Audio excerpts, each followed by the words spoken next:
బండి భగీరథను తానే పోలీసులకు అప్పగించారన్న బండి సంజయ్ వ్యాఖ్యలకు సీఎం రేవంత్ రెడ్డి కౌంటర్ ఇచ్చారు. భగీరథను ఎవరూ అప్పగించలేదని పోలీసులు అరెస్టు చేశారని సీఎం రేవంత్ స్పష్టం చేశారు. అప్పా జంక్షన్ లో బండి భగీరథ్ పోలీసులకు చిక్కాడని తెలిపారు.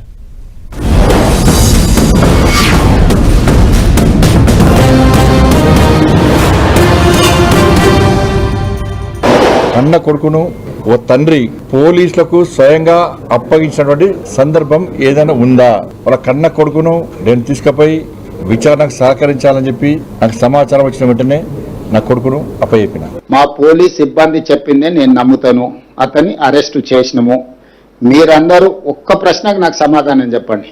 ఒకవేళ సరెండర్ చేస్తే వాళ్ళ పిల్లవాడిని వాళ్ళ ఇంట్లో పెట్టుకొని పోలీసులను పిలిపించి అప్పచెప్తారు. అప్పా జంక్షన్ మీ ఇల్లా నా ఇల్లా? రోడ్డు మధ్యలో పోలీసులు నాకాబందీ చేసి వెహికల్స్ ని చెక్ చేస్తున్నప్పుడు అప్పా జంక్షన్ లో బండి భగీరథ పోలీసులకు చిక్కిండు. ఇది మా పోలీసులు నాకు చెప్పింది. నిజంగానే అతన్ని సరెండర్ చేసేది ఉంటే అతను ఎక్కడున్నాడో అక్కడికి ఈడ మా అబ్బాయి ఉన్నాడు, మీరు వచ్చి పోలీసులు ఇతన్ని సరెండర్ చేసుకోండి అని చెప్పిండ్రు అనుకోండి, అప్పుడు మనం సరెండర్ అనుకోవచ్చు. రోడ్డు మధ్యలో పోలీసులు అతన్ని కస్టడీలోకి తీసుకొని మేము అరెస్ట్ చేసినామని పోలీసులు చెప్తుంటే నేను పోలీసుల మాట నమ్మాలనా లేకపోతే రాజకీయ నాయకుల మాట నమ్మాలనా? మీరు చెప్పండి.